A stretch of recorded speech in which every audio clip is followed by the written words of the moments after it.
Shalom. All praises to Yahweh Bahashem, Yahweh Shai Bahashem Rakakodash, the double understood elder apostles, the bishops and elders of GMS who rule well, peace and salutations to the elect.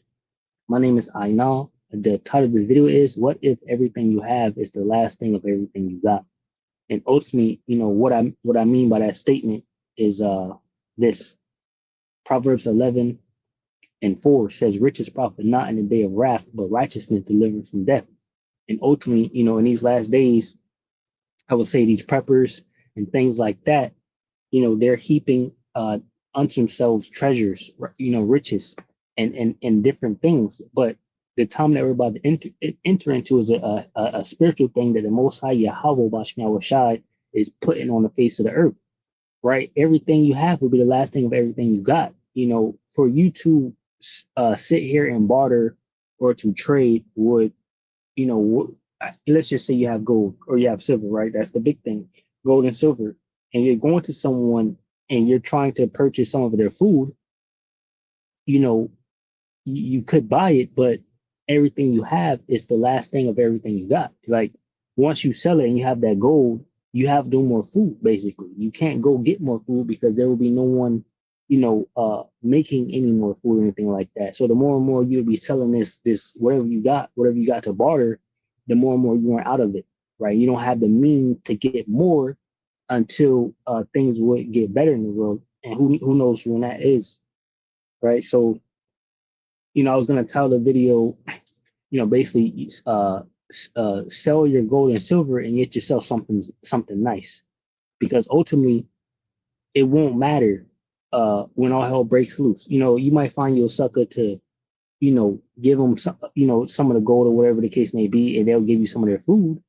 Like you go to a mom and pop store, and they're selling things. It's like, well, I got this gold, and they go ahead and give you the whatever they got on their shelves, not knowing that everything they have is the last thing of everything they got. New shipments coming in, right? There's no one planting the fields.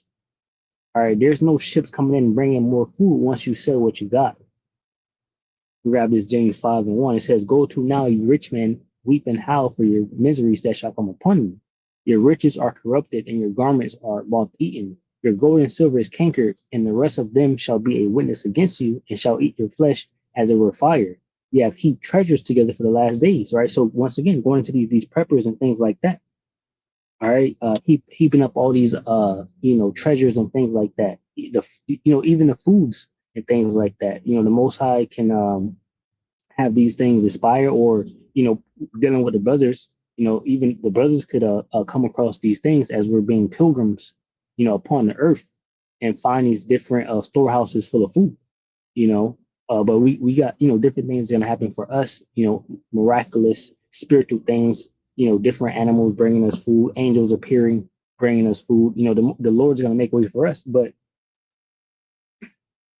you can basically, you might as well just go ahead and sell, your gold and your silver. Ultimately, if you really think about it, especially with the thought that I thought about, that's why I titled it what I titled it. What if everything you have is the last thing of everything you got?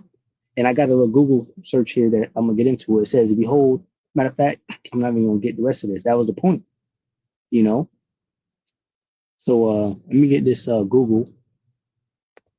So I said, what if everything you have is the last thing of everything you got? It says, if everything you have is the last thing of its kind, you are living in a state of absolute scarcity and ultimate appreciation. So that's, because and another thing is, these people think they're going to continue. There is no continuing, right? People think, oh, we're gonna shelter down and bunker down, and then make it somewhere else. That's why they believe that they could be trading in gold and things like that, or barter system and things like that. But for one, what you gonna get into these second edges and 15, people are wicked as hell. They're not gonna spare one another, right? They're just gonna rob. These people have no love. The evil shall grow upon the earth, right? Sword, death, and the famine. So all these things are gonna be taking place as a spiritual thing. But these even the nations are like hoarding gold right now because they see the dollars crashing and things like that. And that's because Psalm 49:11 says their inward thought is that their houses shall continue forever and their dwelling places to all generations.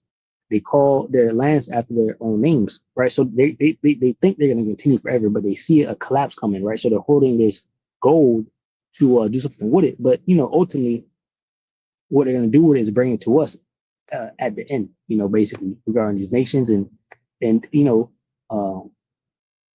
even these lower level people. Job 20 and 18 says, that which he labored for shall he restore and shall not swallow it down. According to his substance shall the restitution be, and he shall not rejoice therein. Right? The scriptures talk about bringing the forces of the Gentiles unto us. Right? We shall suck the milk of kings, or roughly paraphrasing the scriptures. Let me see if I can grab that. Because these nations are going to bring us, all their stuff, basically. I'll find that real quickly.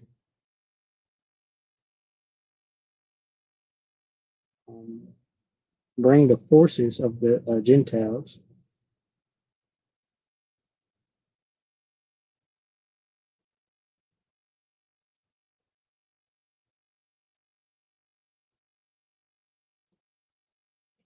Just bear with me. I'm gonna get Isaiah 60. Just to preset what I was just talking about.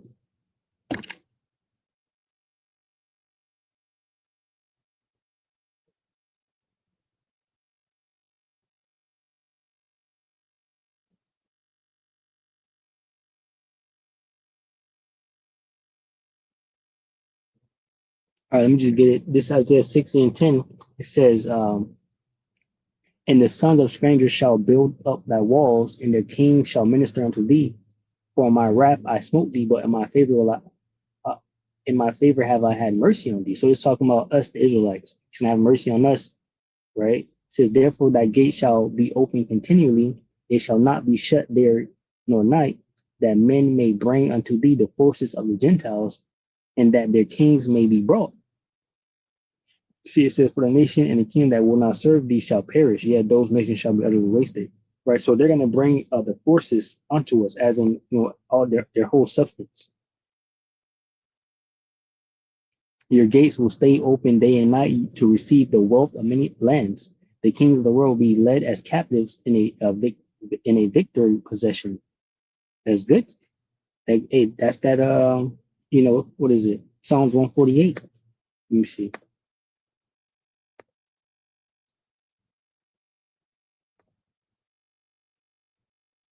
Right. 149 in verse 9. Right. Psalms 149 and 6 or 5, it says, let the saints be joyful in glory, let them sing aloud upon their beds. Let the high praises of Yahweh Bashkim be in their mouth and a two-edged sword in their hand, to execute vengeance upon the heathen and punishments upon the people, to bind their kings with chains and their nobles with fetters of iron, to execute upon them the judgment written, dishonor have all his saints, praise ye the Lord Yahweh Bashkim. Right, so going back to that Isaiah 60, a precept in here, in the NLT, that was pretty good.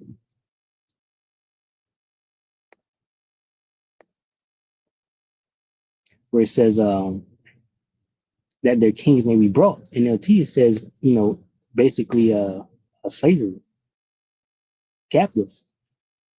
It says, NLT, your gates will stay open day and night to receive the wealth of many lands. The kings of the world will be led as captives in a victory possession, right? And then you get Isaiah 14 too, where it said, Isaiah 14 and 1 says, for the Lord Yahweh Bashkim will have mercy on Jacob and will yet choose Israel and set them in their own land. And the strangers shall be joined with them, and they shall cleave to the house of Jacob. Right. So this is the Israelites, and the strangers are going to the ones that don't really know that they're Israelites. Right? We're all going to be joined together. Right. Going into Ezekiel 37. With the tribes being put together. Right. It says, and the people shall take them and bring them to their place, and the house of Israel shall possess them in the land of the Lord Yahweh Bashmi for servants and handmaids.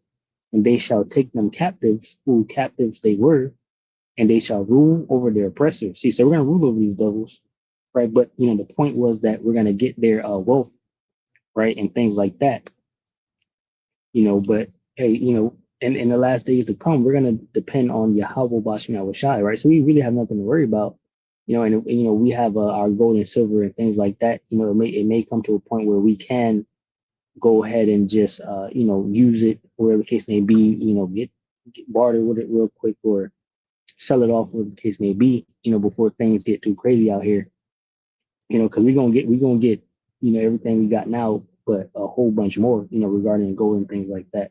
But it says, what if everything you have is the last thing of everything you got? If everything you have is the last thing of its kind, you are living in a state of absolute scarcity and ultimate appreciation, right? Yeah, because as it says here, second Ezra chapter 6, and let me start it. The point I want is 22, but I'll get it from 17. It says, second Ezra chapter 6, verse 17, it says, and it happened that when I had heard it, I stood upon my feet and hearkened, and behold, there was a voice that spake, and the sound of it was like the sound of many waters. And it said, behold, the days come that will begin to draw nigh and to visit them that dwell upon the earth, and will begin to make inquisition of them, what they be that have hurt unjustly with their unrighteousness, and when the affliction of Sion shall be fulfilled. Right, so our affliction is almost up. Right, we're in that time now. It's very close. And when the world that shall begin to vanish away shall be finished, then will I show these tokens. The book shall be opened before the firmament, and they shall see altogether. So we have 100% truth, right? This world is vanishing away, right? Basically, this current age, right? This rulership and things like that. All right. It says, and the children of a year old shall speak with their voices. The woman with child shall bring forth untimely children of 3 or 4 months, and they shall live and be raised up. It says, and suddenly shall the sown places appear unsown. The full storehouses suddenly, the full storehouses shall suddenly be found empty. All right, and that's the point I wanted. Basically, ain't no more getting bread or getting eggs or anything like that once this things starts to happen, right? And the trumpet shall give a sound, which when every man heareth, they shall be suddenly afraid.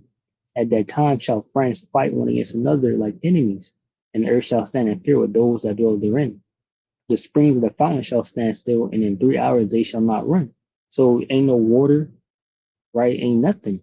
You can be selling bottles of water, but what if it's the last bottle of water you got?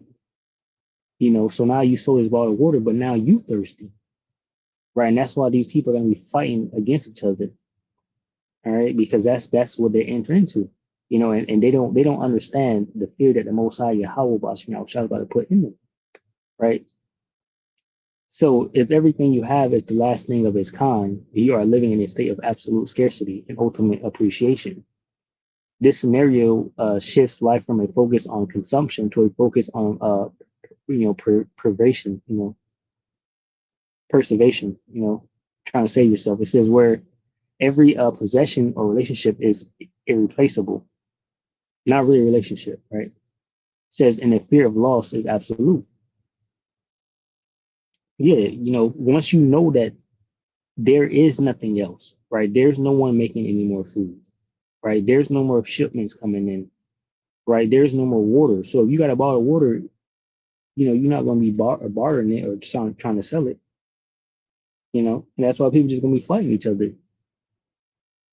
So extreme value and meaning, when an object is truly the last one you have, is material value vanishes. Yeah, you can't put a price on something like, and especially in the time that we're about to enter into. Like I keep saying, just water, for example. You got a water bottle, but there's no water, and that's why you need Yahweh Bashim Rashad right now while he may be found. That seek him early while he may be found. Because when this thing pops off, the Most High is going to make sure, that everyone gets the judgment that's due to them. It says replaced by infinite sentimental or functional value, it becomes a sacred, irreplaceable part of your story. Yeah. Hey, the scriptures say, uh, what is it? It was Isaiah 34. No, it's not it.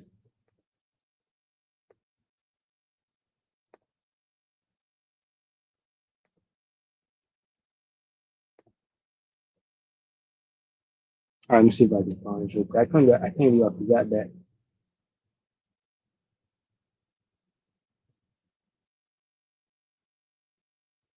Bear with me.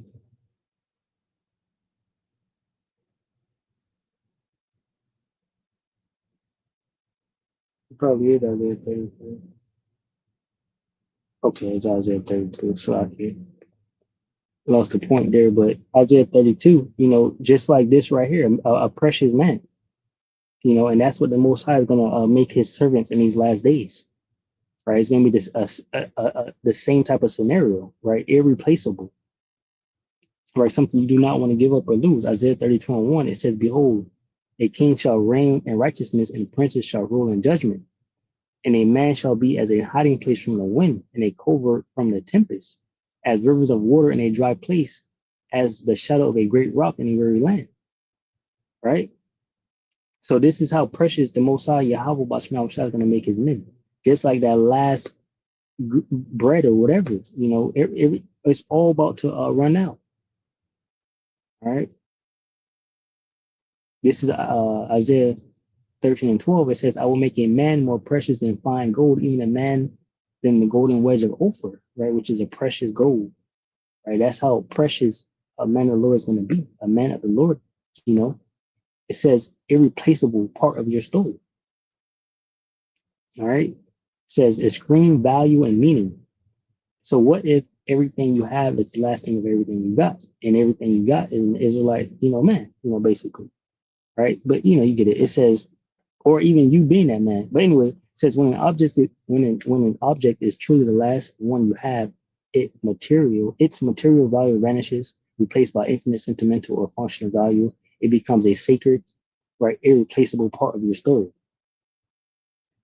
Okay. It says that the end of replacement culture. You cannot fall back on just buying another. This brings intense anxiety, but also profound appreciation as you are forced to treat the object with immense care. Okay. Hyper minimalism, your world becomes intensely curated. You only possess what is absolutely necessary or irreplaceable, removing the distractions of consumerism and freeing you from the weight of excess stuff, which you won't have anyway. Existential urgency, knowing you have reached the end of your supply chain or that it is the last item, highlights the fleeting nature of life, urging you to live in the present moment. So ultimately, it won't be too much bartering going on. There's going to be a lot of, killing one another to get what remains. Oh, gratitude for what remains. Such a situation forces you to focus on the value of what you still have rather than the pain of what you have already lost. But ultimately, gratitude for what remains. Yeah, it's about to run out. Just like I gave you right here, Second Esdras 6 and 22, and suddenly shall the sown places appear unsown, the full storehouses shall suddenly be found empty. All right, and friends fighting one another. So one another. So ultimately that was the point. I just want to throw out there because that's the time we're entering into. This is Second Ezra chapter 15, verse 14. It says, woe to the world and them that dwell therein, for the sword and the destruction draweth nigh, and one people shall stand up and fight against another, and swords in their hands. For there shall be sedition among men and evading one another, right? Basically the overthrow of a government going to sedition. It says, they shall not regard their kings nor princes, in the course of their actions shall stand in their power. A man shall desire to go into a city and shall not be able. It says, for because of their pride, the city shall be troubled, the houses shall be destroyed, and men shall be afraid. And man shall have no pity upon his neighbor, but shall destroy their houses with the sword and spoil their goods because of the lack of bread and for great tribulation. Right? See, so it's going to be a lack of bread. Everything is going to cease. It's going to be a limit on it. Right? It won't be like a limit for the day. You go to the store and say, no, we'll have some tomorrow. I just went inside over here and I was like, oh, there's no more food. Just trying to see what they got. He said we ran out, but it's gonna be back popping tomorrow morning. But that time is coming to an end, right? Where it's gonna be a lack of bread, a real lack, right? Where you're not gonna want to sell the bread you got because once you sell it, now you don't got no bread. This is Second Ezra chapter 16, verse 17. And it really harks back to that Psalms 49 and 11. A lot of these people don't know what time they're living in, right? Where you have a shadow about to pull up, but great tribulation is about to happen on this place. All right. Second Ezra 16, 17 says, woe is me, who will deliver me in those days, the beginning of sorrows and great mournings, the beginning of famine and great death, the beginning of wars, and the power shall stand in fear, the beginning of evils. What shall I do when these evils shall come? Behold, famine and plague, tribulation, and anguish are sent as scourges for a moment. But for all these things, they shall not turn from their wickedness, nor be always mindful of the scourges. Behold, vigils shall be so good cheap upon earth that they shall think themselves to be in good case, and even then shall evils grow upon the earth, sword, famine, and great confusion. For many of them that dwell upon the earth shall perish of famine, and the others that escape the hunger shall the sword destroy. So, that it's going to be happening, though, of course. Hey, someone not knowing what type of time period they living in, not thinking, probably thinking about the future, so like, okay, yeah, I'm gonna give you some of my food, and then, I'm gonna have this goal. So when things get back to normal, I'm gonna have the go. But that's it. You're gonna be there. You probably traded some of your goods for some gold. Down the line, you don't run out of all your food because you thinking whatever you thought.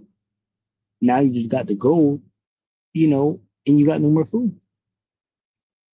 So you go out there and try to kill the next person,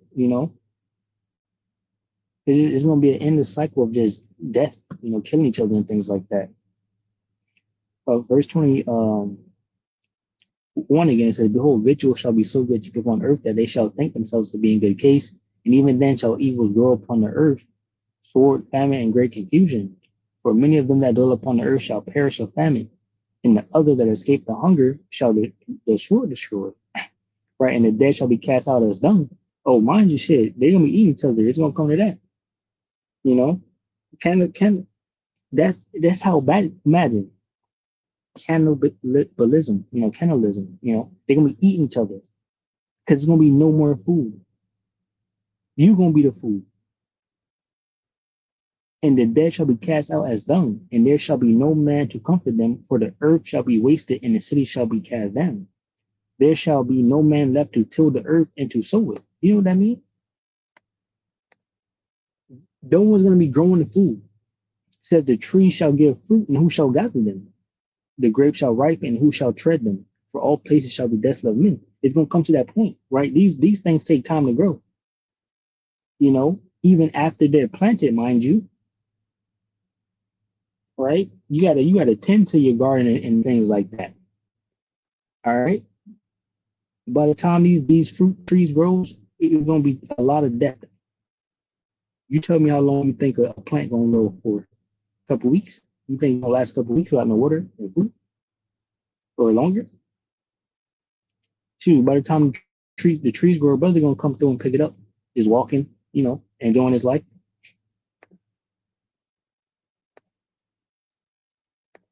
Because we gonna be the ones walking around free as pilgrims upon earth. Right? Isaiah 65 and 13, therefore thus saith the Lord Yahweh, behold, my servant shall eat, but ye shall be hungry. Behold, my servant shall drink, but ye shall be thirsty. Behold, my servant shall rejoice, but ye shall be ashamed. Behold, my servant shall sing for joy of heart, but ye shall cry for sorrow of heart, and shall howl for vexation of spirit. Right? The scripture, I just gave the scripture where it says, a man shall be a hiding place from the wind. We're going to be doing all that while, taking care of the woman that's going to be gathering to us. right? Because a great multitude is going to be collected when Yahushua pulls up, right? He has men that he's going to have here with spiritual power being protected by the angels and whatnot, right? Uh, eating good, having abundance, making merry in times of famine, death, and great destruction. Isaiah 4 and 1, it says, in that day, 7 women, which just completion, is going to be more than 7, right? For different individuals. It says, in that day, 7 women shall take hold of one man.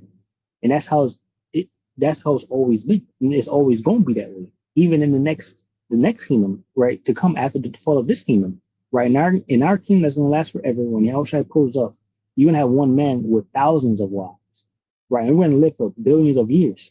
Right? We're going to have concubines. So we're going to have billions and billions of women. Right? Because the earth is going to continue. The nation is going to continue. Esau not, though. Sometimes I say to myself, hey, Edomite women are endangered species. There's a time limit on Edomite women. All right. So anyway, we're gonna have billions and billions of wives. Billions and concubines, right? Because we don't live forever. I want to say billions wives, but we got a lot of wives. Because our wives don't live forever with us. So we'll see how it plays out. But yeah, we have billions and billions of concubines because ultimately, the concubine is gonna live and grow older or whatever to that age where they have to die, and then the next concubine comes through. But anyway, Isaiah 4 and 1, it says, in that day 7 women shall take hold of one man, saying, we will eat our own bread and wear our own apparel.